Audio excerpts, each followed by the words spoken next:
पूर्व प्रधानमंत्री राजीव गांधी देश के ऐसे प्रधानमंत्री रहे जो देश को आधुनिकता की ओर लेकर गए।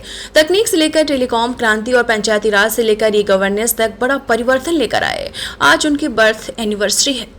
देश के पूर्व प्रधानमंत्री राजीव गांधी का नाम जब भी सामने आता है तो देश के लिए किए गए उनके योगदान भी एक एक कर सामने आ जाते हैं। सिर्फ और सिर्फ 5 साल के कार्यकाल में जिस तरीके से राजीव ने पीएम के रूप में इनोवेशन पर जोर दिया, नींव तैयार की, उनके बाद के सभी प्रधानमंत्रियों ने उनकी जगह अलग पर सबने काम किया। आज आईटी, टेलीकॉम समेत कई अन्य क्षेत्रों में भारत तेजी से आगे बढ़ता हुआ दिखाई दे रहा है।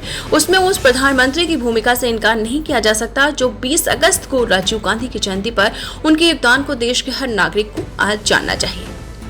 भारत के पूर्व प्रधानमंत्री राजीव गांधी साल 1984-1989 के बीच आपको बता दें, देश का नेतृत्व करते हुए तकनीक प्रधान आधुनिकता, प्रशासनिक सुधार और विकेंद्रीकरण की दिशा में कई नींव रखी।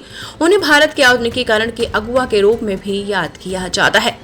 राजीव गांधी ने कंप्यूटिंग और माइक्रो प्रोसेसर आधारित तकनीक को पॉलिसी लेवल पर स्वीकार किया, मंजूरी दी। उन्होंने आयात उन्मुख बाधाओं में क्रमिक ढील, कम टैरिफ और घरेलू निर्माण को प्रोत्साहन देकर आईटी, हार्डवेयर और सॉफ्टवेयर उद्योग के लिए वातावरण तैयार किया। उनके प्रयासों के बाद ही विश्वविद्यालय व तकनीकी संस्थानों में कंप्यूटर शिक्षा, प्रोग्रामिंग लैब और डेटा प्रोसेसिंग पाठ्यक्रमों को बढ़ावा मिला, जिसके बाद में आईटी सेवाओं के निर्यात का मजबूत आधार बना और आज भी भारत इस क्षेत्र में अग्रणी भूमिका अदा करता है। राजीव के पीएम बनने के समय भारत के शहरों में टेलीफोन सपना हुआ करता था। बुकिंग के वर्षों बाद भी टेलीफोन लग जाए तो मोहल्ले में मिठाई बंटती थी, लेकिन आसानी से नहीं मिलता था। फोन का कनेक्शन शपथ लेने के बाद धीरे धीरे उन्होंने ग्रामीण और अर्ध शहरी क्षेत्रों तक टेलीफोन कनेक्टिविटी पहुंचाने के लिए सस्ती और स्वदेशी स्विचिंग तकनीकों पर जोर दिया। पीएम के रूप में राजीव गांधी ने स्थानीय सुशासन को सशक्त बनाने के लिए ग्राम पंचायतों और शहरी निकायों को अधिक अधिकार, वित्तीय स्वतंत्रता और प्रतिनिधित्व देने की राजनीतिक इच्छा शक्ति जताई। राजीव गांधी का विजन ही था कि विज्ञान और तकनीकी शिक्षा आगे बढ़े। शैक्षिक संस्थानों में कंप्यूटर शिक्षा और व्यावसायिक प्रशिक्षण की दिशा में पाठ्यक्रम स्तर पर सुधार हो। परिणाम स्वरूप निजी कॉलेज खुलने लगे। स्कूल और कॉलेजों में आधुनिक प्रयोगशालाएं, ऑडियो विजुअल शिक्षण साधन और कौशल आधारित शिक्षा पर जोर दिया गया। दूरसंचार, इलेक्ट्रॉनिक्स, अंतरिक्ष और रक्षा अनुसंधान में समन्वित निवेश और नीति सहयोग की शुरुआत भी उसी समय हुई।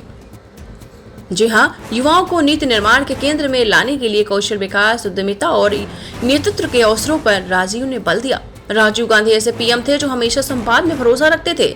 उग्रवाद प्रभावित क्षेत्रों में बातचीत, समझौते और विकास केंद्रित दृष्टिकोण पर बराबर जोर देते थे। असम, मिजोरम जैसे राज्यों में शांति समझौते की पहल और क्षेत्रीय शिकायतों को राजनीतिक संवाद से सुलझाने के प्रयास भी करते थे।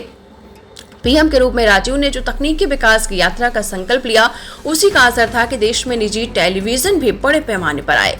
इस तरीके से पीएम के रूप में राजीव गांधी का कार्यकाल भारत की नीतियों में तकनीक प्रधान आधुनिकीकरण, स्थायी सुशासन और संस्थागत सुधारों की शुरुआती लेकिन निर्णायक कदमों के लिए याद किया जाता है। उनकी पहलों ने 1990 और 2000 के दशक के व्यापक आर्थिक, दूरसंचार और डिजिटल परिवर्तन के लिए जमीन तैयार की। पढ़ते रहिए fight against criminal daily newspaper.